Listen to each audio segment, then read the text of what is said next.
이제 오후 시간 두 번째 강의 시간이 되었습니다. 우리가 제네바 시편 찬송을 한 장 부르고 난 다음에 계속해서 김현호 목사님이 사회를 좀 봐주시도록 하겠습니다. 시편 찬송 73장 시편 54편입니다. 시편 찬송 73장 시편 그냥 반주 없이 그냥 하면 안 되나? 지금 반주 준비했어요. 저게 너무 빨라가지고 반주가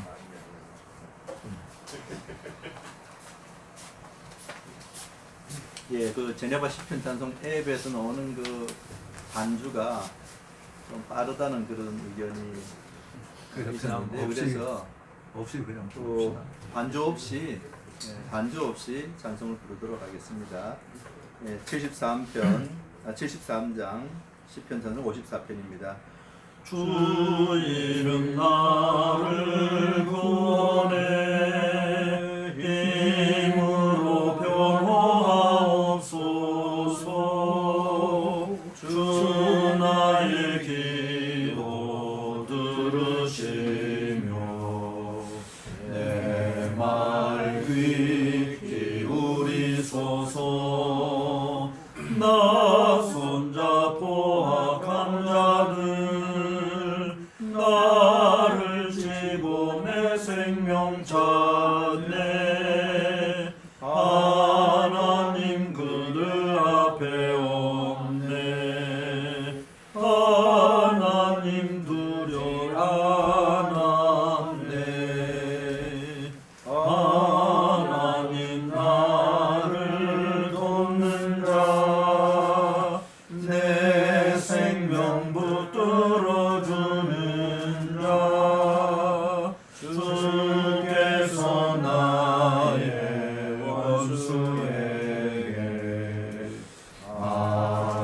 악으로 갚으시니 하나님 성실하심이 그들을 멸하시옵소서. 하나님 성실하심으로 원수를 멸하옵소서. 오 내가 나 범죄들여 주님께 제사하리이다. 여호와 이름 감사하니 주 이름 선하심이라. 주님은 모든 환난서 오 나를 건져주시옵고 내 원수 고응받는 것을 내 눈이 보게 하였네. 네, 김현호 목사님께서 사회 봐주시겠습니다.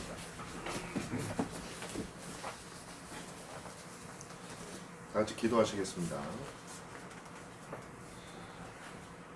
천지 만물을 창조하신 창조주이시오 불쌍한 영혼들을 긍휼히 여겨 구원하신 구속주이신 살아계신 하나님께 모든 찬송과 영광을 돌려드립니다. 지금 우리 눈에 일어나는 일들이 좋지 않은 것 같아도 하나님의 약속과 섭리가 부딪히는 것 같아도 그것은 우리 눈에 그럴 뿐이요 만사를 주장하시고 작정하신 선하신 하나님께서는 모든 것들을 당신의 뜻대로 가장 선한 것을 향하여 이루고 계심을 우리가 믿기에 어려운 환경 속에서도 저희는 오늘을 살아가며 소망 가운데 주 앞에 살아가게 하심을 다시 한번 감사드립니다. 하나님의 그 놀라우신 섭리와 그 작정을 우리가 의뢰하기에 또 그 속에서 우리가 이렇게 귀한 말씀의 장 또 진리를 나누는 장을 마련할 수 있도록 도와주신 하나님, 특별히 이 시간에 김병훈 교수님께서 오랜 시간 동안 준비한 그 귀한 내용들을 함께 나눌 때, 그 실천적인 교회를 돕는 내용들을 나눌 때에 듣는 이들이 모두가 다 유익을 얻을 수 있도록 도와주시고, 이 위기 상황 속에서도 전혀 흔들리지 아니하고 우리가 주님께서 우리에게 주신 가장 기본적이고 가장 원리적인 것들을 철저히 지켜나갈 때 하나님이 각 교회에 큰 은혜와 복을 더하여 주시고, 그로 말미암아 모두가 큰 유익을 누리는 복된 이 땅의 교회들이 될 수 있도록 도와주시옵소서. 강의하실 때에 지혜와 또 담대함과 또 모든 하나님께서 주시는 은사를 함께하여 주셔서 듣는 자나 전하는 모든 자들이 그 모든 내용을 잘 숙지하고 또 삶 속에 교회에 잘 적용할 수 있도록 주님께서 함께하여 주시옵소서. 모든 것을 우리 주님께 의탁하옵고 살아계신 주 예수님 이름으로 기도하옵나이다. 아멘. 강사님을 소개하겠습니다. 합동신학대학원 대학교 조직신학 교수님으로 사역을 하고 계시는 김병훈 교수님 나오셔서 코로나19의 사태 속에서 성찬과 성도의 교제에 대한 내용을 강의해 주시겠습니다. 강사님 나오셨습니다.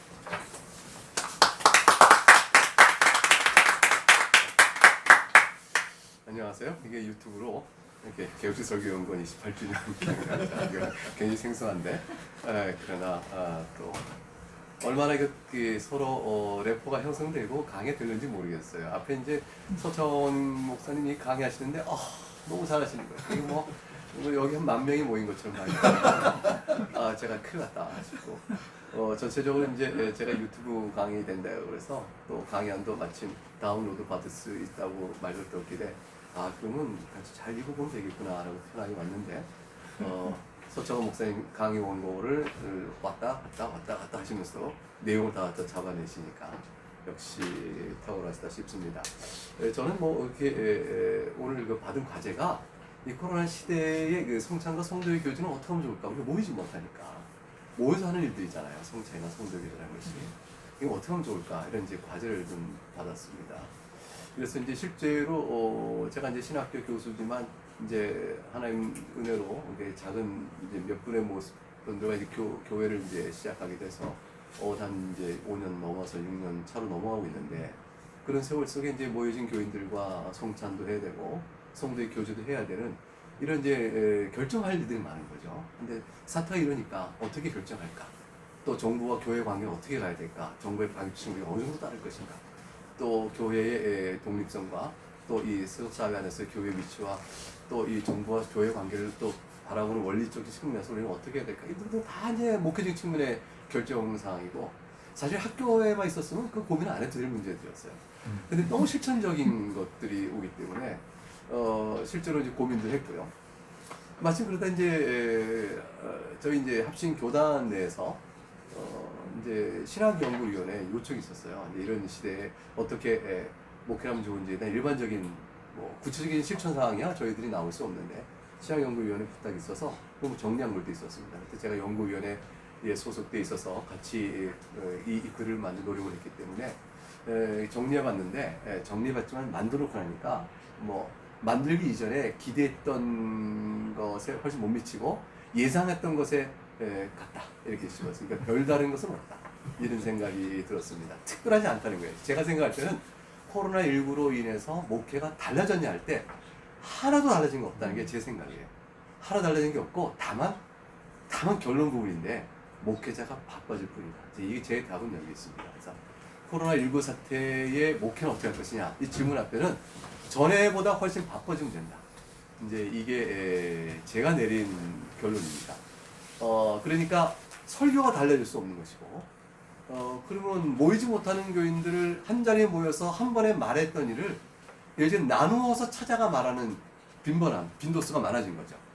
그러니까 예컨대 전도 훈련 시킬 때 교인을 100명, 50명 모아서 강사 놓고 전도 훈련 시켜서 당신들 알아서 전도해라 이러면 끝나는 일인데 지금 그렇게 모아지지 않습니다.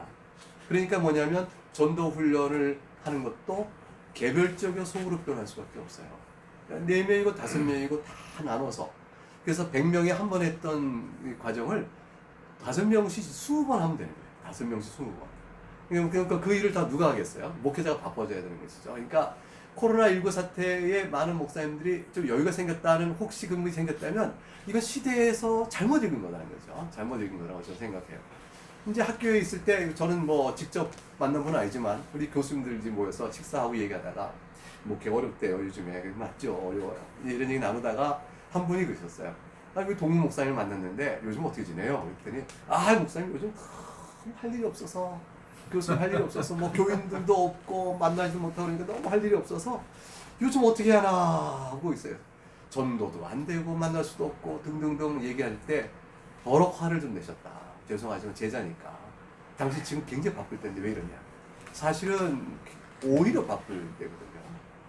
그러니까 전에는 교인을 일일이 만날 수가 없었어요. 교인들을 찾아가는 일도 바쁘고 힘들고. 근데 이제는 다른 방법이 없습니다. 제가 볼 때는 일일이 찾아가야 돼요. 그래서 성도의 교통이 200명 교인이 모여 성도의 교제를 무슨 의미로 했겠어요? 그저 성도의 교제가 이제 밥 먹는 거 외 또는 봉사 일을 몇 개 나눠 하는 일 외에는 사실 없었는데 그 200명 교인을 10명 단위로 다 나눠버리면 20개 성도 교제가 생기는데 그 성도 교제 한 자리 한 자리마다 목사가 찾아가서 함께 엮어주는 거예요. 그래서 결국 코로나19 사태는 두 가지 점에 차이점을 준다고 생각해요. 하나는 들어서 유익된 설교가 되고 있느냐 하는 거고요. 현장감 없습니다. 현장감. 그러니까 시설과 큰 현장감 없어요. 없고 메시지만 남는 겁니다. 그게 유튜브예요. 그러니까 유튜브를 살리려고 큰 교회에서는 이제 그 다양한 이제 음악팀들, 그 찬양 미니스트라고 그러죠. 그분들 또는 이제 각종의 그 웹사이트에 운영되는 다양한 이제 그림들 또는 뭐 여러 가지 그래서 기술적인 측면을 보완해서 얘기할 때 제 말한 뒷면에 뭐 이렇게 그림도 지나가고 또 제가 말할 때 뭐 하나 딱 뜨기도 하고 그래서 볼 때 굉장히 유익한 그 시각적이고 들을 수 있는 얘기를 이제 하는 교회들이 있죠. 큰 교회는 그렇게 할 수 있을 거예요. 근데 그 나름대로 형종들 일종이 모을 수 있을 겁니다. 왜냐하면 이전에도 대형 교회는 볼거리로 사람들 많이 모일 수 있었거든요. 그래서 이제 대형 교회들 여전히 많은 사람들을 모을 것이고 대형 교회는 어쩌면 유튜브 상에 훨씬 더 많은 사람을 이제보다 더 많은 사람을 흡수할 것입니다. 근데 문제는 이제 대형 교회가 아니잖아요. 그렇다고 목회를 안 할 수 없는 거고. 근데 우리는 어떻게 하면 좋을까? 유튜브 상의 기술적인 측면으로 경쟁을 못 합니다. 그런 측면은 아니고 유튜브 상으로 우리는 딱 하나만 남는데 이제 그게 뭐냐면 하나는 메시지입니다. 이 메시지를 귀부려 들여봤더니 은혜가 있다. 하나님의 음성을 듣고 있다. 이건 하나님의 말씀이다. 라고 고백되어진 반응이 나올 만한 충실한 말씀의 설교가 전해져야 한다. 이게 소청원 목사님 앞에 1시간 동안 큰 소리로 이제 외쳤던 게 이거 아니겠어요? 이 메시지가 가장 중요하고 두 번째는 발바닥입니다. 돌아다니는 거죠. 계속 유튜브로는 메시지가 전달되지만 일방적 사이트거든요. 근데 일방적 사이트로 전해진 이 내용이 과연 어떤가를 알아보는 것은 다닐 수밖에 없습니다. 다닐 수밖에 없다.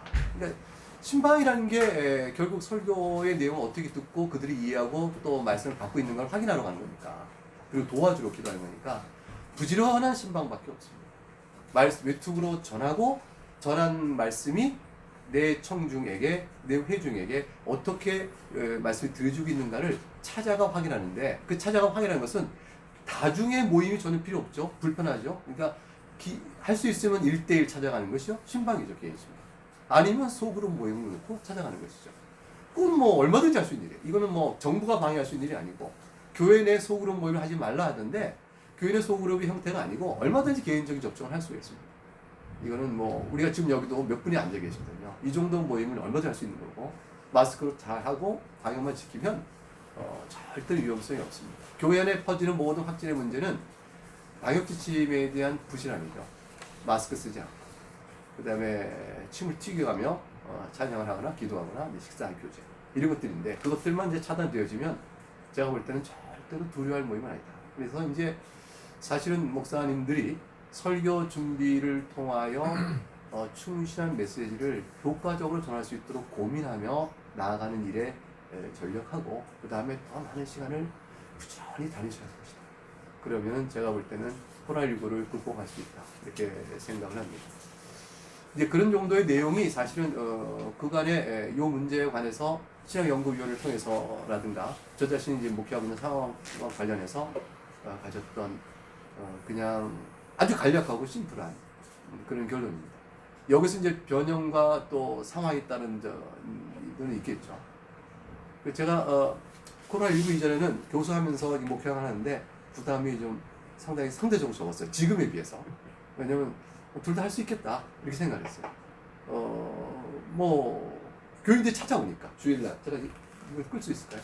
제가 움직여도 되나요? 죄송합니다. 지금 이렇게 선풍기가 돌아가는데 저에게 에어컨과 선풍기가 이게 좀 춥게 느껴져서 아침 복장도 죄송해요. 제가 이렇게 유튜브 오늘 한다고 그래서 이래도 되는 줄 알고 왔는데 제가 서청한 목사 강문희 목사를 깜빡 잊고 있었어요. 그동안 제가 잘 못 만났는데 서창원, 강문지 목사는 절대 두 분은 이를 아무리 더워도 넥타이와 정장을 피하지 않는 분들이거든요. 두 분의 성격과 이걸 제가 깜빡 잊고 있었던 거예요. 그래서 제가 이렇게 나와서 아차 싶었는데 김연한 목사님이 얼마나 고마운지 몰라요. 나는 그래도 양복 차림에 있는 와 있었는데 본인은 남방이라서 들어보면 제가 낫다 싶었어요. 그래서 제가 왜 그랬냐면 코로나19 사태는 교인이 모였기 때문에 제가 시간을 내 교인을 찾아가지 않아도 목회가 되어지니까 주일날 다 만날 수도 있고 상담할 수도 있었고 그래서 이제 뭐 교수하면서 목회를 병행하는데 이렇게 좀 부족하지만 해나갈 수 있었다. 근데 지금은 교인을 못 봅니다. 교인을 못 보니까 제가 목회를 못 하겠다는 생각이 드는 거예요. 오히려 남들 생각에는 어차피 유튜브니까 더 편하지 않았냐 하는데 시간적으로 얼마든지 편할 수 있지만 목양을 할 수 있는 접촉이 없는 거예요. 찾아오면 만날 수 있는 교회를 이젠 제가 찾아가야 만날 수밖에 없는데 필요를 느끼고 있는데 찾아가지 못하고 있는 거죠. 제가 몸이 못 움직이는 거죠. 그래서 이런 사태 계속되면 교수하면서 목양을 한다. 나그네 교회 정도의 목양을 한다는 게 이게 불가능한 일이다. 더욱더 어려운 일이다. 제가 교인들한테 너무 미안해하고 있습니다. 너무 죄송하고. 근데 교인들은 저한테 좀 미안해하는 분이 있는 것 같아요. 안 나오니까. 본인들은 집에서 유튜브 보니까. 근데 유튜브는 꽤나 나거든요. 제가 한 번은 주일 아침에 그것도 새벽에 전체 교인에게 메시지를 보냈어요. 왜냐면 오늘 아침 일어났는데 비가 옵니다. 비가 오니 오늘은 나가느니 집에서 유튜브로 예배하지 라는 생각이 들거든 바로 나오십시오. 그 생각은 여러분이 유튜브로 영상 예배를 드려야 될 정당한 이유가 아닙니다. 다른 이유라면 그럴 수 있는 거지만 비가 오니 오늘은 그냥 유튜브 이렇게 된다면 이미 예배 자체에 어긋나 있으니 당장 일어나십시오 라고 이제 그렇게 전체 교인에게 돌렸습니다. 기대해봤죠? 평상시 비슷하게 나오셨고 더 많이 나오진 않으셨어요. 확실히 교인들이 얘기해요. 처음에는 집중의 메시지 잘 들립니다. 두 번째, 근데 시간이 갈수록 매너리즘 빠지고 설교만 듣게 됩니다. 예배를 전체 못 따라오는 일이 생기는 거죠. 애를 간수하고 이러다 보니까 조용히 어쩌저쩌 하다가 나중에 설교 시간만 듣다가 나중에 설교마저 집중력을 잃어버리게 되는 일이 여러분이 나타납니다. 훌륭한 교인인데 그래요. 훌륭한 교인인데. 그래서 제가 입장을 바꿔서 제가 교인이면 어떨까 생각했더니 쉽지 않다. 처음엔 정장 입고 유튜브 앞에 예배를 드렸고 하나 앞에 옷차림까지 다 했는데 시간이 가면서 6개월의 시간이 지났잖아요. 6개월의 시간 속에서 꼭 옷을 다 입어야 하나 입지 않고는 어떨까 이런 등등부터 시작해서 다양한 변화들이 생기고 있다는 것이죠. 이건 어쩔 수 없는 신앙의 나태와 게으름 또 긴장감의 떨어짐 이런 것들은 피할 수 없습니다. 그걸 막는 길이 뭐냐면 유튜브 설교하는 목사는 못 잡아요. 보지 못하니까. 결국 목사 찾아가는 수밖에 없는 겁니다. 어떻게 들었느냐? 예배는 어떠셨습니까?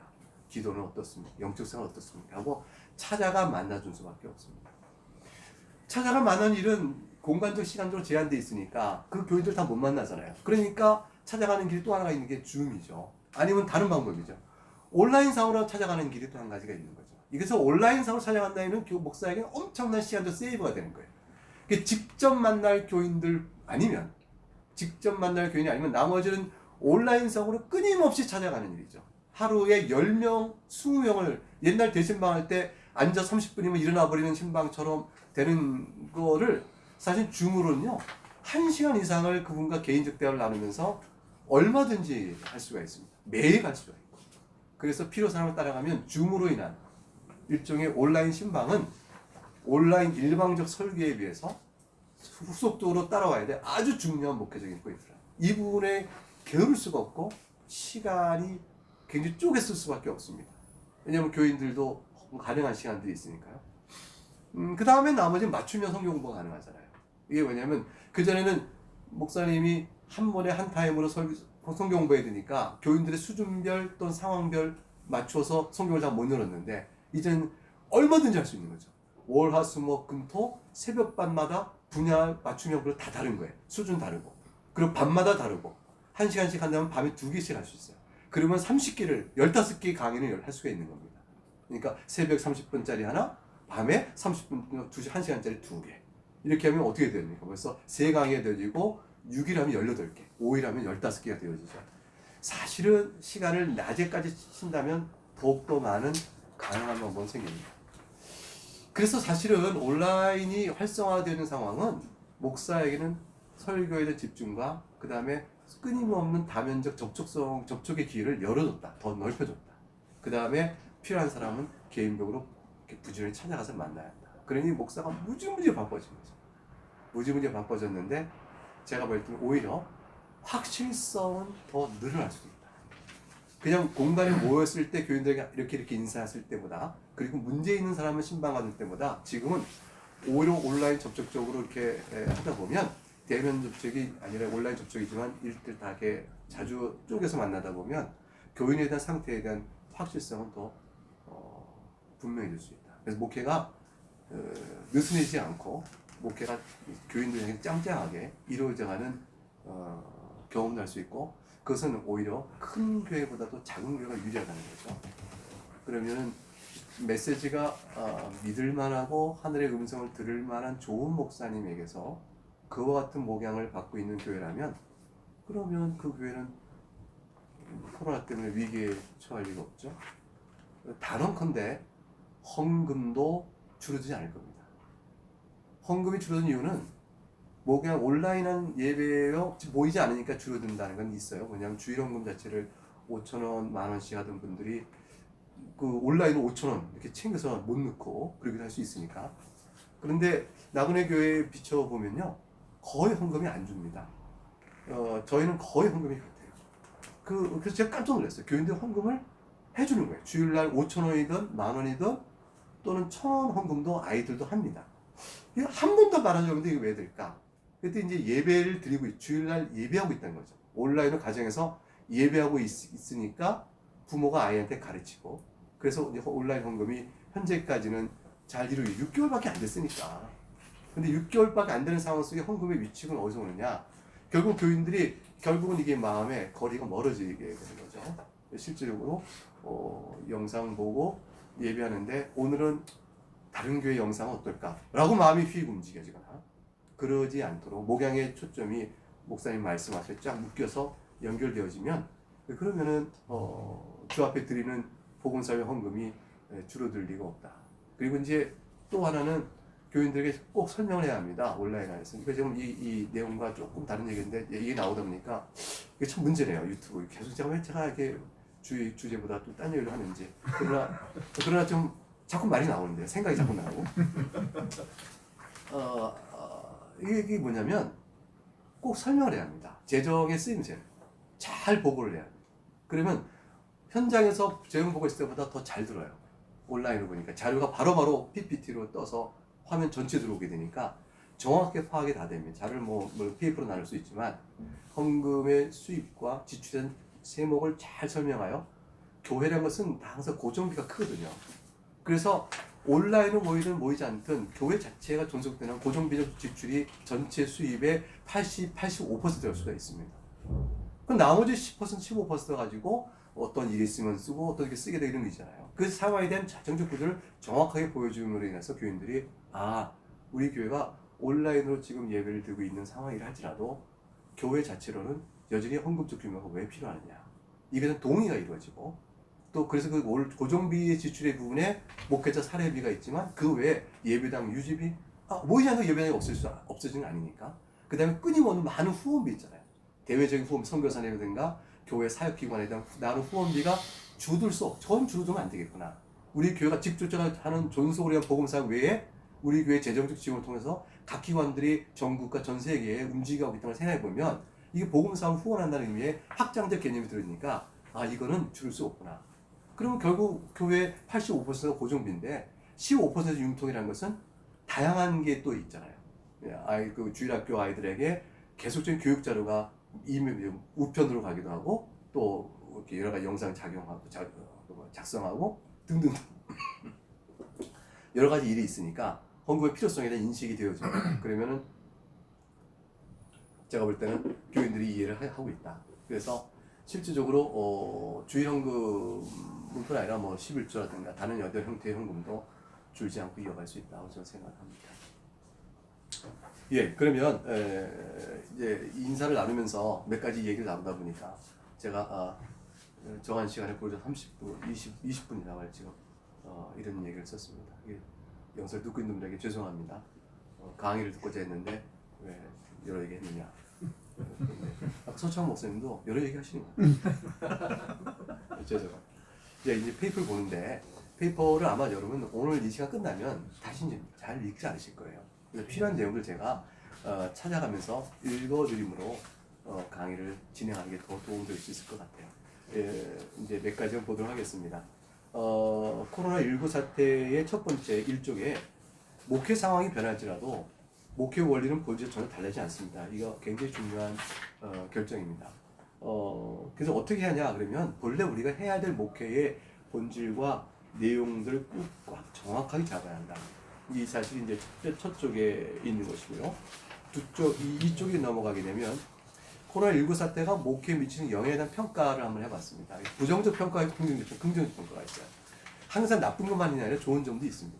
부정적 평가를 6개, 그리고 긍정적 평가 6개를 뽑아왔습니다. 이게 이제 합신의 교단의 신학연구위원회에서 저희가 모여서 이제 이렇게 얘기를 쭉 나누면서 하나씩 얘기를 나누고 또 토론을 했죠. 그래서 부정적인 요소, 목회의 기존적 해왔던 목회에 부정적인 영향을 주는 6가지 요 정도를 뽑았더니 이렇게 지금 이쪽에 나와 있습니다. 이쪽에 첫 번째 인용 부분 보면요. 면대면 접촉을 피하는 사회 분위기에 편승하여 비대면 신앙생활에 안주하는 교인들에 맞추어 예배하는 시도가 나타날 수 있습니다.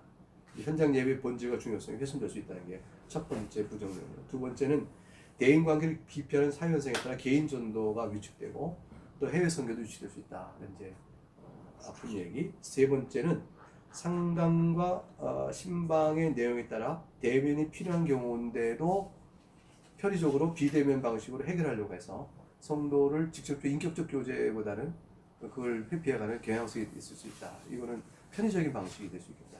이거는 좀 필요한 부분을 해야 한다는 사실이고요. 네 번째는 경제적 위축과 온라인 예배로 인해서 성도의 헌상 의식이 약해져 버릴 수 있다. 헌금의 위축이 있을 수 있다는 것이고요. 다섯 번째는 비대면 예배가 일상화될 경우 수세자와 수찬자가 현장에 없는데도 마치 온라인으로 세례와 성찬을 시행하면 어떠냐라는 이제 잘못된 생각할 수 있는 거죠. 근데 세례의 경우와 성찬의 경우는 조금 다르긴 해요. 왜냐하면 수세자가 현장에 있으면 됩니다. 이제 이건 뒤에 나오도 얘기했지만 그냥 말 나온 게 조금만 얘기해 보면 성찬은 전 반대입니다. 하면 안 된다는 게 신학적 판단이고, 근데 세례의 경우는 영상 예배하더라도 수세자가 현장에 나와 있는 한 수세를 줄 수 있다. 세례를 줄 수 있다. 왜냐하면 세례의 경우는 이제 전 교인이 다 함께 참여하는 가운데서 이루어질 형태가 아니고, 때로는 당회가 세례 줄 자가 병상이 있건 또는 또 타지 있어도 당회가 나가서도 세례를 줄 수 있기 때문에 결국은 세례는 현장에 수세자가 있는 한 줄 수 있다. 근데 수찬자가 현장에 없는데 성찬 어떻게 나와요? 세례 수세자가 현장에 없는 세례를 줄 수는 없죠. 이제 수세자가 집에 있고 저는 여기 있는데 그럼 세례를 주노라 했더니 자기가 따라서 이렇게 하라 해가지고 이렇게 했더니 자기가 따라서 해서 세례를 받았다. 이건 불가능하잖아요. 이게 말이 안 되는 얘기잖아요. 근데 영상으로 성찬한다는 얘기는 똑같은 얘기예요. 수찬자가 여기 없는데 그쪽에서 내가 이렇게 한 걸 좀 자기가 따라하면서 받아 먹으라면 자기가 받아 먹으라고 자기가 받아 먹는 거니까 이런 식의 수찬 개념은 전혀 은혜가 되지 않는 것이다. 신학적으로 불가합니다. 뒤에 얘기가 좀 있겠습니다.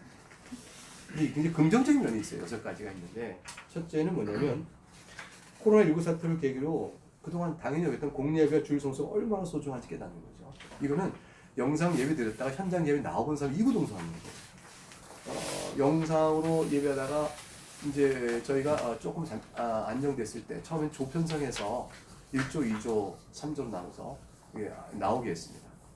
그래서 3주에 한 번씩 나오게 된 거죠. 그다가 2조로 나눠서 격주로 나오게 했고, 지금은 조편성 없이 자신의 질병이나 몸 상태나 여러 가지 상황에서 나가지 않는 게 좋겠다고 생각되는 사람은 영상 예배 때 그렇지 않은 분은 나오십시오 라고 했는데, 그간의 습관이 돼서 절반보다 조금 더 나올 수 있고요. 그러니까 저희가 제일 많이 나왔을 때가 70%인데 그러나 이제 절반 정도만 나오세요. 이제 그 중에는 부정적인 이유가 있을 거예요. 주저앉거나 아예 게으르신 분들이 계실 거고, 또 겁이 나서, 또 이제 어제 같은 경우는 지지난주보다 훨씬 인원이 줄었습니다. 왜냐하면 매스컴에서 워낙 이렇게 불화를 조성했기 때문에. 근데 나온 분들은 알아요. 나와서 예배 오더란 분들은 전혀 두려워할 게 없다. 왜냐면 마스크 다 쓰고 와서 예배하고 바로 다 돌아가니까 접촉이 전혀 없고, 그래서 감염에 대한 우려가 전혀 없고, 누구 확진자가 들어와서 있다면 사실에서 조사해보면 안전한 방역 지침에서 잘했다고 칭찬받을 일이 있게 되기 때문에 걱정할 필요가 없는데, 심지어 위축감이 있고, 제일 어려운 거는 직장서 교회 갔다 그러면 굉장히 눈치를 준다 그러고, 또 실제로 저희 아는 분의 목사의 사모님은 아이를 어린이집 보냈더니 목사 사모님을 알고 교회를 가느냐 그랬더니 그럼 애를 못 받겠다, 이런 경우도 있었다고 그래요. 사회적인 핍박이 있는 거죠. 그런 점들이 또 위축돼서 못 오신 분도 계시다고 생각이 됩니다. 그러나 공예배 나온 분은 전부 왜 현장 예배 중요한지, 왜 우리가 모여야 하는지, 왜 얼굴 대면해야 하는지를 철저히 깨달아서 예배 소중함을 알았다. 이게 사실 마땅히 알았어야 되는데 더욱더 알게 됐다는 측면이 이제 긍정적이라면 긍정적이라 이렇게 제가 뽑아왔어요. 두 번째는 이제 3점 맨 위에 있죠. 부득이하여 영상으로 예배 드린 경우에 잊었던 한 가지 중요한 게 사실 등장했어요. 가정 예배라는 거죠. 그러니까 가정이 드린 사적 예배 말고 공예배도 영상이 되다 보니까 예배의 중심점이 가정에 필요한 거예요. 리더가. 가정에서 제사장 역할을 한 분이 필요한 거죠. 평소에 아버지나 엄마나 제사장 역할 안 해도 그냥 마구마구 떠주고 교회만 가면 된다라는 거였는데, 가정 예배 드리는 순간에 예배해야 된다, 예배 준비하자, 왜? 설명해야 될 역할을 다 하게 되니까 가정에서 예배의 중요성을 너무 중요하게 깨닫는 일, 이게 이제 아주 긍정적인 게 되어졌고요. 세 번째는 자기 신앙을 돌아보는 모습을 보게 되는 거죠. 왜냐하면 내가 얼마나 연약한가를 보게 됐어요. 이게 아까도 모두 말씀드렸지만 하나님 앞에 예배하는 자세가, 내가 현장을 있을 때는 부득불 해야 됐던 많은 일들, 그래서 내가 하는 줄 알았던데 풀어져 있고 혼자 있으니까 영상 앞에서 내가 얼마나 나태하고 해이한 자세로 하나님 앞에 나와 있는가에 대한 자기의 발견들이 있게 된다. 이제 이것들이 하나 있고, 네 번째는 목사에게 주는 건데, 사실은 목양의 본질적 측면에 얼마큼 힘을 더 써야 되는가에 대한 각성이죠. 이것도 아까 말씀드린 내용 같습니다. 부지런해야겠구나. 내가 영혼을 내가 살피는 자냐? 그러니까 모이는 수에 감격한 사람은 수가 없으므로 좌절하고 낙심합니다. 근데 모임 자체의 영혼을 바라본 사람은 이때라도 영혼을 바라보기 때문에 더욱더 열심을 내는 이유를 찾게 되는 것이죠. 그래서 목양을 어떻게 받는가에 대한 자기 목양 태도가 드러납니다. 굉장히 중요한 차이를 저는 나타난다고 봐요. 그래서 다섯 번째로는 지교의 잘못이 교회 전체의 잘못으로 돌려주고 있으니까, 지금도 지금 매스컴 계속 시끄럽잖아요. 그러니까 이제 결국 좋으나 싫으나 교단이 어떻거나 심지어 이단까지라도 교회라는 이름으로 연대적인 사회적인 지탄이 오는 걸 보면서 보편교회 안에서의 우리가 각각 어떻게 주 앞에 신실해야 될 것인가에 대한 각성, 이런 것들도 인식이 좀 왔다. 그리고 여섯 번째는 가장 중요한 거죠. 세상엔 소망이 없다는 거죠. 예수 그리스도엔 소망이 없다는 사실이 이걸 통해 절실해져서 교인들에게 이것이 마음속 깊이 새겨져야 한다. 그러니까 오히려 코로나19 사태로 인해서 세상 것을 지키려고 위축되어지고 조심해서 신앙이 약해지지 않도록, 반대로 이 세상의 세속주의 물량주의적 목회 형태는 당연히 잘못된 것이라는 걸 알게 되는 거고요. 왜? 교인들이 영혼을 세우지 못하니까.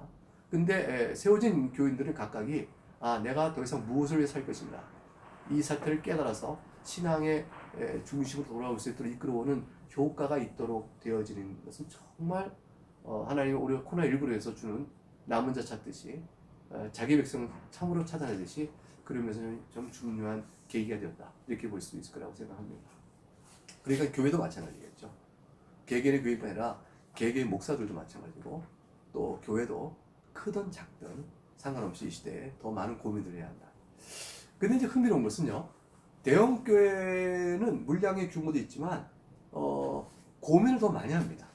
그 자체의 그 규모를 유지해 나가는 또 관성에 의해서 또 조직화된 관성에 의해서. 근데 단 혼자서 목회하는 30명, 50명의 목회자는 도리어 고민을 덜 합니다. 어떻게 하면 좋나 이렇게 되어진 거죠. 그런데 오늘 이런 시간이 정말 중요하다고 생각해요. 도전과 자극을 받고 한번 정신 각성하는 것. 그래서 오늘 하고 있는 이 28주년 이 세미나가 제가 볼 때는 내용으로 새로운 게 없을지라도 도전과 이렇게 자극을 받는 상황으로 말해도 이미 충분한 필요성이 있다라고 생각되어집니다. 그러면 3쪽에 제가 이제 받은 주제에 관해서 성찬에 대해서 얘기를 좀 해보죠. 3쪽에 보게 되면 제목이 코로나19 사태 속에 성찬은 상황이 설 때까지 유의해야 합니다. 이게 제가 갖고 있는 결론이고 신약연구위원회에서도 그 결론을 다 동의하도록 토론의 끝에 내렸는데 우선 이제 3쪽 내용을 보겠습니다. 밑에 두 번째 달라 보게 되면 세례와 성찬의 성례는 온 회중이 한 자리에 모여 행해야 됩니다. 세례의 경우 부득이한 사정이 있을 경우 회중이 함께 모인 공예가 아닌 경우라도 수세자에게 집례전 세례를 베풀 수 있지만 성찬은 어떠할까요? 성찬은 어떠할까요? 라고 했습니다. 그래서 이제 첫 번째 단락은 맨 끝에 맨 문장 4쪽 첫 줄에 성찬식은 모여서 하는 것입니다. 그러면 성찬에 모여 하는 건 당연한 일인데 그러면 4쪽의 첫 단락 보겠습니다. 그러면 코로나19 사태로 인하여 모일 수 있는 소수의 회원이라도 모이는 대로 성찬하면 어떻습니까? 소수만 모여. 그러니까 전체 교인이 100명인데 예를 들어서 20명만 모였어요. 20명끼리 성찬하면 어떨까요? 이제 이런 식의 질문이 있을 수 있겠죠. 그때의 이 질문은 성찬의 의미를 생각할 때 바로 답이 주어집니다. 성찬식을 하는 것은 많은 우리가 한 몸이니 한 떡에 참여함으로 이루어지는 연합의 의미를 드러내죠. 그 많은 사람이 참석할 수 없는 상황에 성찬을 해한다면 성찬에 참석할 수 없는 상황으로 인해서 참석하지 못하는 사람을 연합에 의해서 배제하는 그런 실수가 되어오죠.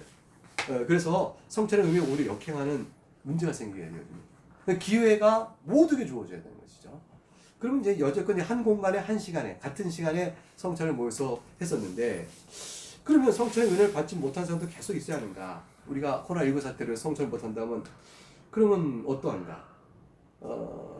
그냥 이제 두 번째 달라 4쪽에서 두 번째 줄 코로나19 상황에 불구하고 모두가 모여 성찬에 참여 열심을 보여야 하는 것이 아닌가? 은혜를 더욱더 한다면. 근데 이제 사실은 이제 방역의 문제 때문에 다 모일 수가 없잖아요. 그렇게 하기 어렵단 말이죠. 그래서 그럴 경우는 오히려 성찬식을 상황이 호전될 때까지 성찬식을 유예하는 것이 우선적인 선택입니다. 이건 성찬의 은혜를 가볍게 여기거나 무시하는 것이나 소홀히 여기는 것이 아니고 도리어 성찬으로 교회가 세워진 은혜를 높이는 것이라고 볼 수가 있습니다. 성찬의 은혜는 모든 신자가 그리스도에 연합되어 있으며 신자들과 서로 연합되는 교제를 누리도 이끌어가는 것이죠. 그런 생각, 이런 은혜의 내용을 생각할 때 코로나19 사태에도 불구하고 성도가 함께 모여 성찬을 나눠야 한다라고 해서 모두가 다 모여서 밀집된 형태로서 무리하게 성찬을 해야 한다라고 한다면 성도의 연합과 교제 속에 서로를 보호하고 아껴야 될 원리에 어긋날 버리는 거죠.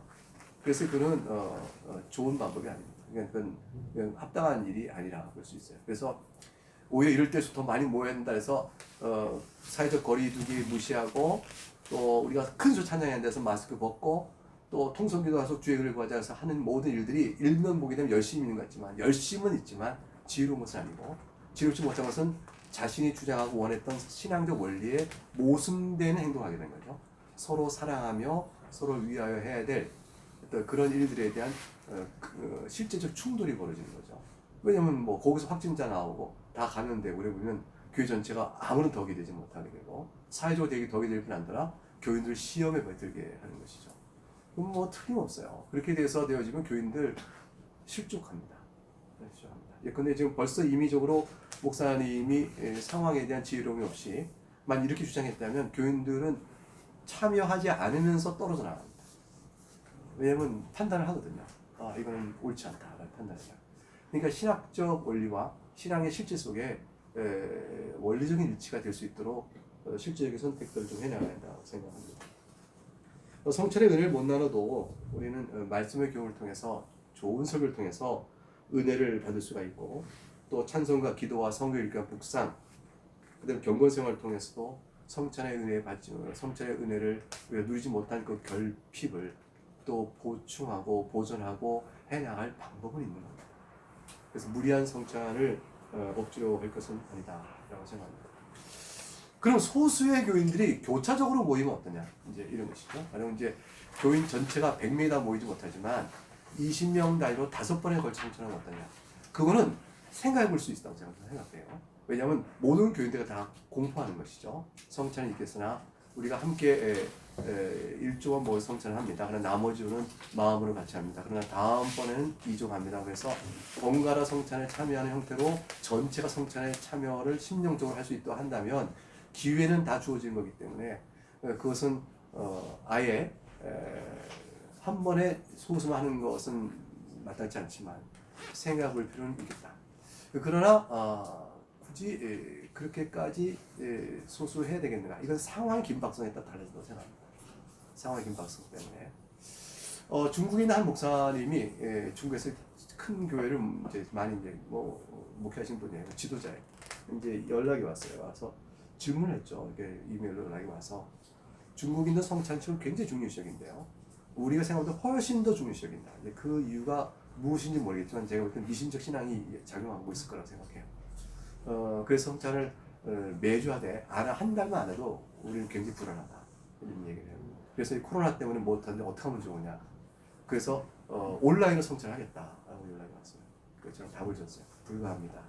쭉 답을 줬어요. 그 이유는 뒤에 이제 설명이 나오는데 성찬을 중요시 여긴다는 것과 그래서 온라인으로 하는 것이 중요시 여기는 데도의 적용이라고 생각하는 것은 성찬의 원리에 어긋납니다. 이게 답입니다. 자, 그러면 이제 4쪽에 모여 행하는 성찬식을 유예해야 한다면 온라인으로 성찬식을 진행해서 어떠합니까? 이제 이런 질문이죠.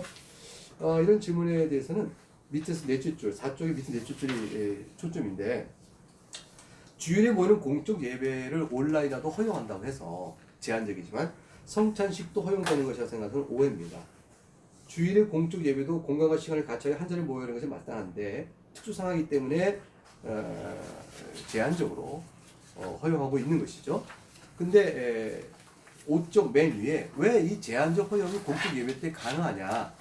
예배는 왜 가능하냐? 그게 뭐냐면 온라인 예배나 예배문을 읽도록 해서 전체 한 지교의 회원들이 주일의 공예배를 유지시켜가는 길이 가능한 이유는 주일 공적 예배 중심이 하나님의 말씀의 강서에 있기 때문이에요. 이게 굉장히 핵심적인 요소예요. 그런데 성찬은 좀 다릅니다. 성찬은 넷째 줄에 위에 넷째 줄 말씀 사역과 반드시 함께 시행되어야 하며 말씀을 인치는 은혜의 방편인데 이 방편은 반드시 한 공간에 함께하는 공간사의 확보가 요구되고 있죠. 현장에 없는 수세자에게 물로세를 줄 수 없듯이 현장에 없는 수찬자에게 성찬의 빵과 포도를 나눌 수 없기 때문에 지금 이곳에 있는 성찬 회원들과 함께 성찬을 나누는 것이거든요. 그래서 이거는 영적 영상 예배로 성찬식 한다는 것은 불가합니다. 여러분 이거 했더니 너무 좋다는 온라인에 올라온 막 글들 보셨어요? 아니 이걸 누가 부탁하길래 성찬식을 온라인으로 했다고? 그 성찬식을 온라인에 했을 때가 그거 안 되죠. 그래서 그랬더니 이제 그 글도 글 좀 써주세요. 그래서 우리 교단 내에서도 목사님들 가운데 그래도 되는 건가? 질문도 있고 또 실제로 또 그런 여러 목사님들 질문이 있는데 이거 어떨까 하면 글을 좀 써주세요. 그래서 그거 안 돼요. 안 돼요 한마디면 되지 뭘 또 설명이 필요하냐 그랬는데 그래도 부탁이 있어서 이제 간략한 몇 줄 썼어요. 그래서 인터넷 매체에 올라갔어요. 올라갔는데 매체 인터넷 매체 보니까 온라인 예배 은혜로운 성찬식 이래가지고 나는 했다. 그래서 개법 알려진 목사님이 자신이 그걸 해놓은 다음에 있어서 온라인 시대로 성찬을 통해 얼마나 유익한 은혜를 받는가 하고 감동적인 간증의 글을 써놓은 거예요. 그래서 그분이 했던 게 뭐냐면 어떻게 했냐 했더니 이제 성찬의 떡을 그 교인에게 나눠주는 거야. 미리 당신 이거 갖고 가라. 내가 나눠주건 그 사람이 가져가라. 난 준비를 해라. 해놓고 나서 나 따라 해라. 따라서 하는 거죠. 그 목사의 집례를 따라 집에서 가장이 따라 말을 하고 떡을 떼니 자기가 이제 죽을 떼주고 이런 식으로 해서 성찬을 행한다. 이렇게. 그래서 이제 보네포가 옛날에 이제 감옥에 있을 때 성찬식을 하고 싶어서 중국인 이제 핍박자도 그렇게 했는데 이제 없지만 있는 듯이 성찬을 나누는 이런 이제 보이지 않는 성찬식을 이제 해난 것에나 마찬가지다. 이런 식으로 이제 갖다 붙이기도 하고요.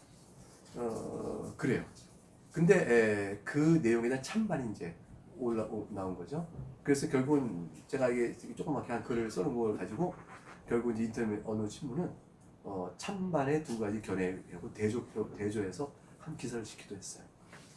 근데 전혀 개념 없는 일입니다. 그렇게 되어줄게 문제점이 있어요. 여기서 웨스턴 시향법에서 29장 3절과 그 다음에 29장 7절에 저 인용이 있고 5쪽 맨 밑에 보겠습니다. 맨 밑에다가 이 사항이 이제 신학 논술 외에 각 처소에서 영상으로 성찬 예식을 행하고자 하는 경우 다음과 같은 실천적 문제가 또한 나타날 수 있어 간과해서는 안 됩니다. 첫째, 처소에서 집례자인 목사를 대신하여 성찬을 나누는 자가 적법하냐? 처소에서. 그렇죠. 그다음 두 번째, 처소에서 나눈 빵과 포도주가 영상으로 집는 빵과 포도주와 동일한 실체가 아니에요. 같은 기도하고 그 빵을 나눠줌으로 한 공간에서 기도함으로 되어진 빵과 포도를 나누는 것이지 이렇게는 안 하잖아요. 우리가 이제 나는 내 빵 갖고 당신 빵 갖고 와서 성찬할 때 각각 자기 빵 뜯어 먹자 이렇게는 안 하는 거라고. 성찬 같은 빵을 같이 나눠 먹는다는 의미가 큰 거죠. 이제 이런 문제가 있고 세 번째는 처소에서 빵과 포도를 미리 이제 하루 전날 미리 배분한다 할지라도 집례자가 예식에 따라서 감사 기도를 올린 후에 떼어 나눠주는 빵은 감사 기도로 성별된 빵이라는 것을 동일하게 나눈다는 점에서 의미가 있는 것인데 성별되기 전에 처소에 미리 빵을 나눠주는 게 적절한가? 네 번째, 성찬 요소인 빵이 남은 즙이 포도주 남을 때 어떻게 처리할 것이냐? 다섯 번째, 성찬에 참여하지 않아야 할 자들이 임의로 참여하는 일의 가능성과 관련된 문제들이 파생되는 문제가 어떻게 볼 것이냐? 이 등등의 문제가 생깁니다. 이런 등의 문제가 어느 하나가 발생한다면 성찬 예식 질서를 어그러뜨릴 실로 무리한 일이고 5항에 해당되는 사람들 참여가 쉽게 일어날 수 있는 일이에요. 그래서 성찬의 분별성과 질서가 무너지게 되어지고 신학적 원리상으로도 맞지가 않는 것입니다. 참고 기다리는 것이 훨씬 은혜가 돼요. 그때를 사모하며 기다리는 것이 훨씬 은혜가 되어집니다. 그래서 웨스턴시향법에서 29장 8절에 보면 무지하고 사악한 사람들이 성례 외적 요소를 받을지라도 성례가 가리킨 실제를 받는 것은 아니다 라는 말을 쭉 가르치신 것처럼 성례는 실제로 성례의 의미 또 성례가 성찬이 어떤 것인가를 가르쳐 배우고 나오는 사실 안에서 분별하는 사람들이 모여 하도록 정하신 거죠. 그래서 우리가 이제 세례받은 자라 이렇게 제한을 두는 이유는 그런 의미가 참 큽니다. 그래서 아니다. 6조 그러면 그 다음 때 단계에서 모이지 못한 상황에서 성도 교제는 어떻게 해야 될 것이냐 이제 이 문제가 나오는데 이건 넘어가서요. 맨 밑에 이 6쪽에 웨스턴시향법에서 26장 1절을 제가 옮겨놨죠. 이건 이제 모든 성도는 그리스도에 연합되어 있고 교제를 해야 되며 그리고 연합되어 있기 때문에 은사와 은혜의 교제를 나눠야 되는데 두 가지 측면이 있어요. 내적인 면이나 외적인 면에서 각각 교통을 하여 서로의 유익에 도모할 공적인 사적인 의무와 책임이 있다. 이게 사실 중요한 포인트인데 성도의 교제는 성도의 의무요 책임입니다. 이게 연합체로서의 개념이 워낙 무뎌져서 내가 홀로 교회 출석하여 교인 등록하고 예배드리고 내가 유익된 걸 받아가는 것 이렇게 이제 개인주의화된 교회 개념 때문에 그런데 교인이 되었다고 한 순간 나는 이 교회 회원들과 교제를 통하여 서로의 유익을 주고 유익을 받아야 될 관계 안에 들어오고 관계 안에 열심으로 참여해야 될 책임과 의무가 있는 거예요. 이런 공동체성에 대한 성격을 본래 못 갖고 있으니까 영상 예배드리는 오늘날 이 코로나 이 시대에 대해서 영상 온라인 들어가는 사람들은 전부 개별적이고 임의적인 탈퇴, 임의적인 그 이탈들을 자유롭게 해야 되는 것이죠. 저희 교회 한 교인이 물었습니다. 뭐냐면 나는 성도의 교제를 왜 해야 되는지 모르겠다.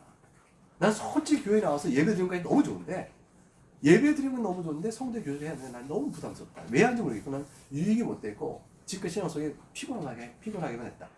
이제 이게 뭐라고 대답을 해줘야 되냐? 그러니까 실용적 측면에서 유익을 본 사람은 좋아 할 것이고 아닌 사람은 상처투성인데 왜 해야 되냐 이런 생각이 들잖아요. 신학적 원리가 있는 것이죠. 이게 뭐냐면 해야 됩니다. 싫어도 해야 됩니다. 안 하면 교회가 없이 홀로 예배드리는 거죠. 교회를 주님이 세우실 때는 성도의 교통 안에 우리를 집어넣으신 거예요. 이거는 교회의 교회론적 원리입니다. 성도의 교통 안에 들어가게끔 되어 있는 거예요. 들어가서 거기서 어떤 형태가 교제 속에서 연단도 받고 유익도 받고 눈물도 흘리고 또 그러면서 서로 자랑하는 것이죠. 이렇게 되는 일들은 당장에는 인간적으로는 손해 같아도 하나님의 영적으로는 유익이 됩니다. 그리고 내가 가진 은사나 재물과 모든 걸 통해서 예배를 돕거나 또는 실질적인 삶에 도움을 주도 하는 일에 헌신해야 될 일정 분량의 책임이 있는 것이죠. 이게 성도 교통의 신학적인 부름이에요. 이 인식, 이 관점부터 먼저 잡지 않으면 코로나19 사태에 성도 교육이 어떻게 하느냐 이 질문 앞에서 뭐 모이지 못하면 말지 뭐 이렇게 되고 마는 것인데 이 부분이 분명하면 모으지 못할지라도 어떤 형태로 우리가 영적 유익을 줄 수 있지? 영적 유익은 꼭 대면하지 않으면 하는 방법이 없을까? 그 비대면적 영적 유익의 방법을 찾는 거죠.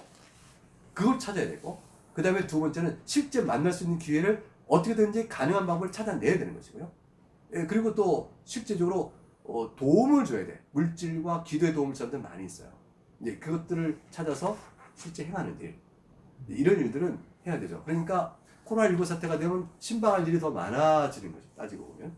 병자, 그 다음에 생활에 어려운 사람, 또 영적인 침체, 또는 이런 것들이 더 많아지죠. 사실 우울하잖아요.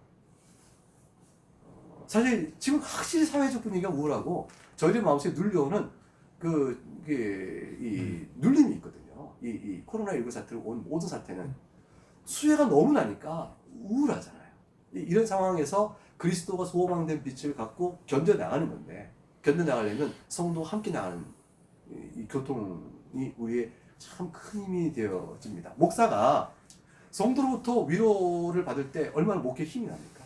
그래서 이제 목회학 교과서에 목사는 성도가 대접하는 식사 이것이 목회자에게 큰 힘이 된다. 교과서에 나와 있어요. 그러니까 목사를 목사라 하는데 물론 먹기를 질탐하는 목사가 되면 안 되겠지만 사실 굉장히 힘이 되고 끝나고 예배 끝나갈 때 교인 한 사람이 오늘 목사님 참 말씀이 저에게 양식이 됐습니다. 한마디 해주고 가면 그것이 그냥 한 명인데 그 설교를 그날 설교 다 살아나는 거예요. 이게 사실 영적인 친구와 격려이죠. 실제로 목사님 드세요. 계열 좀 바뀌었는데 하고 사과 하나 갖다 준 건 그 돈 뭐 1,000원짜리인데 우리가 얼마나 큰 힘이 돼요. 목사도 그렇습니다. 하물며 교인 상호간에는 말할 것도 없는 거죠. 필요와 영적인 필요와 육적인 도우심과 필요에 있는 마음의 우울함에 낙심된 성도에게 어느 한 사람이 3,000원짜리 식빵 하나 딱 주고 우리 같이 나눠 먹자 하는 말 한마디 속에 영혼이 살아나는데 이것은 왜 교회가 소중한지 이것들을 알게 하는 실제적인 겁니다. 그래서 실제로 어느 한 교인이 절대 교회 떠나지 않는 교인이 되려면 그 교인과 관계하는 세 사람의 친구가 필요하다고 했어요. 교회 안에서. 이 교인이 예배당 나와서 자기가 대화할 수 있는 세 사람의 교인만 있어도 그 교인은 그 교회 안 떠난다고 돼 있어요. 그럼 뒤집어 얘기하면 교회는 나왔는데 세 명의 말벗도 없어 교인이 떠나는 거예요. 이건 성도의 교통의 기본 단위를 의미하는 거죠. 성도의 교통의 기본 단위. 그러니까 기본 단위 속의 제목은 대화예요. 대화하고 사정을 알아준 대화. 대화하려면 희생이 필요하죠. 왜냐하면 들어줘야 되고 내 얘기를 막 해보면 그 사람이 듣기 싫어하니까. 그래서 서로의 양보와 이해를 가지고 대화 나누는 성도의 교통의 원리가 있고 그것이 바로 신앙의 성숙이죠. 그 예수님 말씀은 열매잖아요. 내가 너희를 사랑같이 너희는 나를 사랑하고 너희가 서로 사랑하라. 하나님을 사랑하듯 서로 사랑하라. 서로 사랑 속에는 성령 아버지 열매 생겨보면 온유와 인내와 절제니까 자기를 죽이는 수밖에 없는데 그 자기를 죽이는 일을 성도의 교통이라는 틀 속에서 예수님은 우리에게 불어놓고 책임을 주고 있는 것이라고 볼 수 있어요. 근데 그것은 죽이는 내면적 성화를 넘어서서 외적인 도움과 사랑의 관계 안에 살아갑니다. 이거를 어느 교회가 잘하느냐? 이거 잘하는 교회가 수가 안 줍니다. 그 교회가 복음주의 교회건 개혁 교회건 순복음 교회건 어느 교회건 이거 잘하는 교회가 수가 유지돼요. 설교 잘하는 교회는 수가 줄을 수 있어요. 대중적 설교가 아니라면 그 설교가 아무리 내용이 좋아도 그 설교 듣는 사람은 소수일 수밖에 없어요. 대중성이 그만큼 떨어지니까. 대중은 대중이 원하는 설교가 있는 거죠. 그러니까 설교 메시지는 좋은데 듣는 사람은 소수인데 소수의 교회마저도 이런 교인 간의 레퍼란이 성도의 교통이 이게 형성되지 않으면 알랄이 낱낱이 왔다가 서로 삭막한 관계 속에 있다가 결국은 일정한 수가 어느 때가 되면 사라져버립니다. 그 교회에 더 이상 있지 않아요. 왜냐하면 그 교회 설교는 출석하여 1년, 2년 있어왔는데 성도의 교제가 성공되지 않았기 때문에 그 교회 설교는 듣고 싶으면 내가 온라인으로 들으면 되는 거예요. 인터넷에 올른 홈페이지에 있는 설교를 들으면 되는 거지 그 교회 회원이 필요가 없는 거죠. 그 사람은 그 사람에서 그분의 설교를 여전히 좋아하지만 내가 교회는 다른 곳으로 가게 되는 이런 현상이 벌어집니다. 나그네 교회는 어떠냐? 우리 교회도 많이 나가셨어요. 오시는 교회도 많이 있지만 가신 교회도 많아요. 다 어느 우리 저 교단 내 우리 노회 한 목사님 계셨어요. 목회 30년 돌아보며 그 어떠신가요? 우리 교회 하나님께서 한 달, 두 달 보내주신 교인이 그도 남았더라면 지금 저희 교회는 지금 현재 아마 모르게 몰라도 30배, 50배 이상은 모였을 겁니다.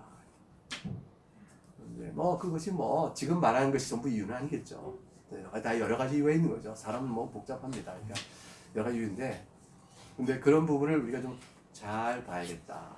그래서 저는 개혁교회 목회를 하신 분들이 실수하는 부분이 있다는 게 뭐냐면 설교가 목회의 핵심이에요. 근데 설교만 하려고 하세요.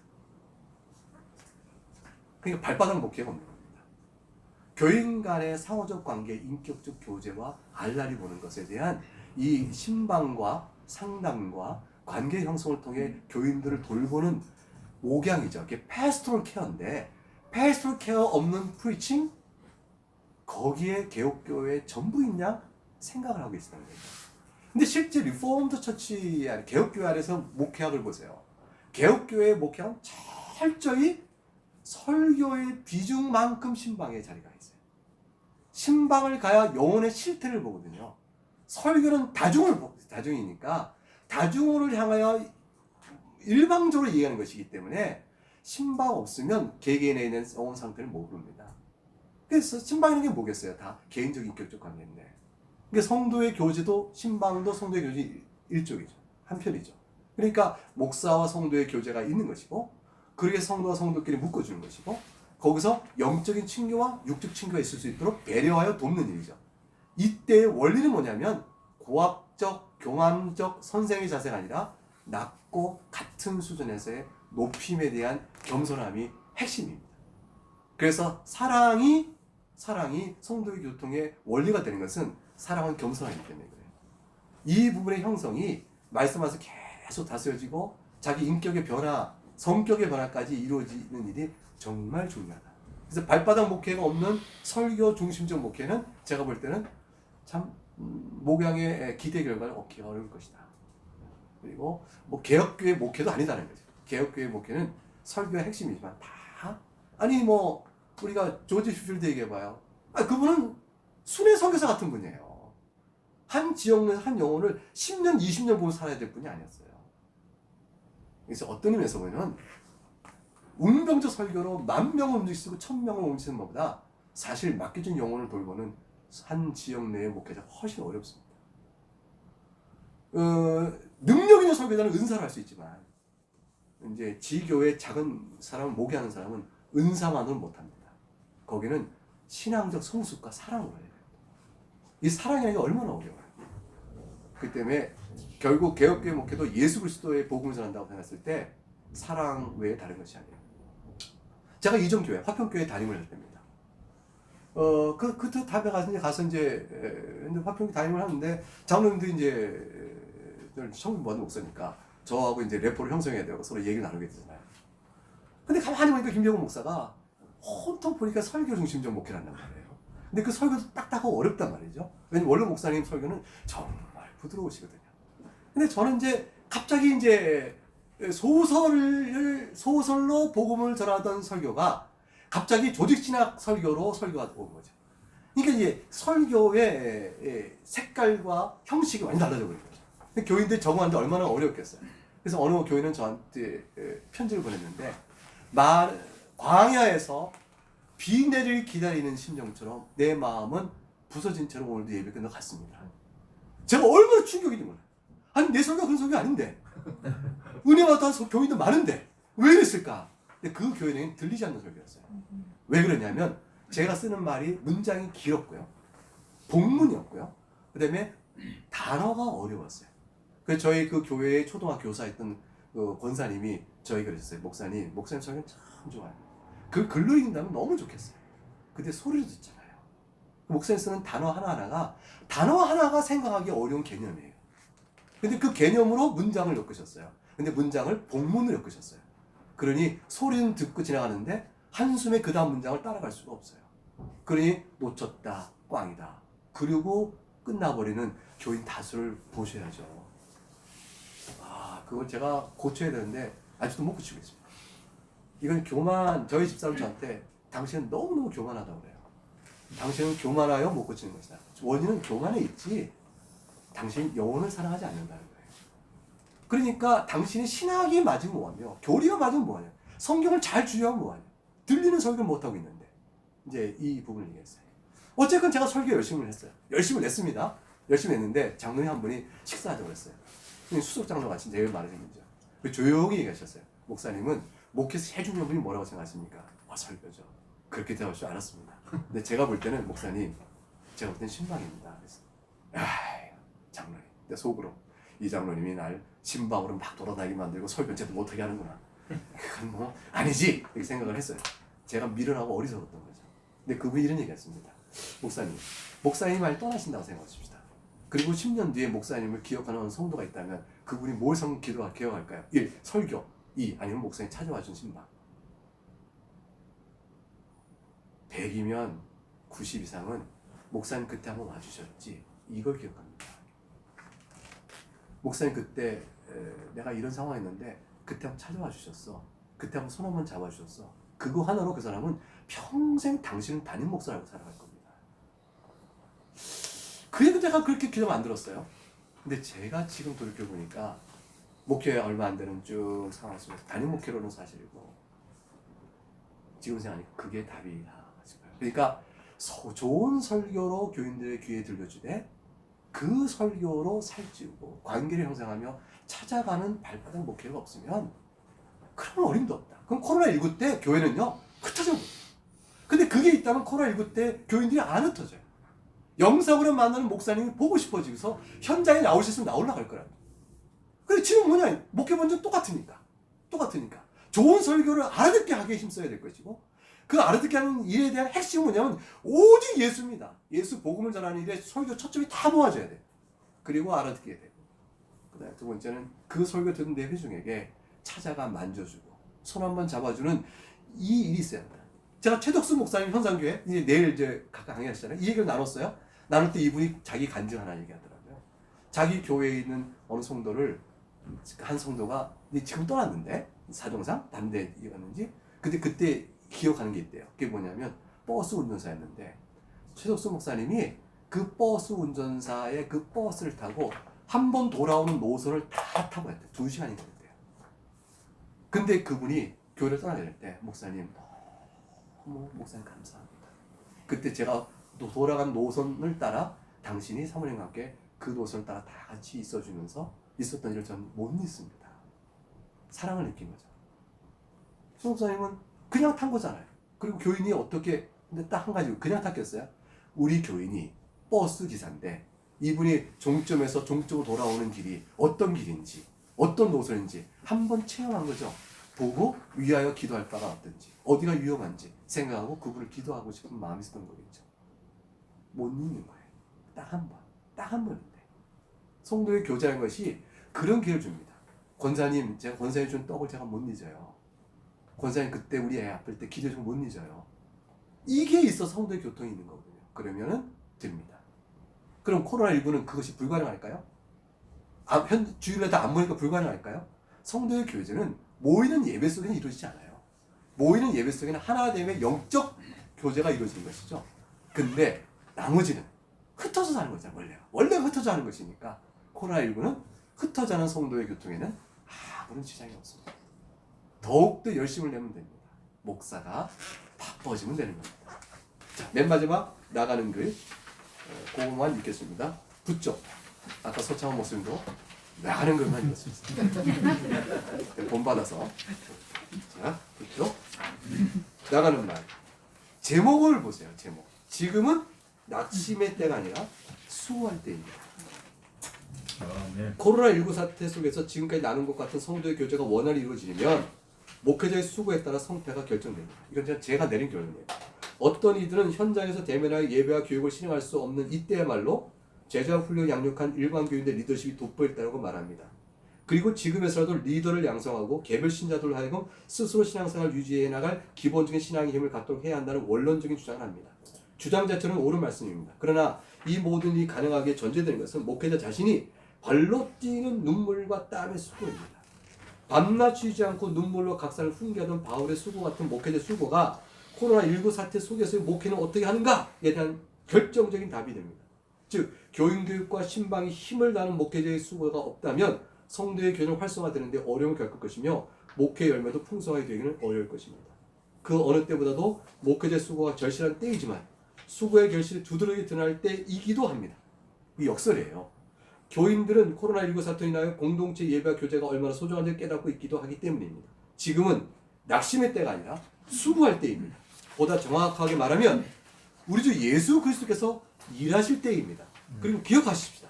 지금 목회자인 우리의 수고가 바로 우리 자신을 위한 것이 아니라 주님을 위한 것이었다면 우리의 수고가 바로 그러하다는 것을 주님의 양떼를 향한 수고를 통하여 증명되는 때입니다. 왜냐하면 이러한 목회의 눈물과 수고는 반드시 교인을 하여금 신실한 주님의 종이 바로 여기 있다고 말하게 하게 할 것이기 때문입니다. 주님의 위로와 능력이 우리 모두에게 충만하기를 기원합니다. 아멘. 이것을 마치겠습니다. 감사합니다. 기도 한 번 하고 자, 제가 기도하겠습니다. 하나님 아버지 감사합니다.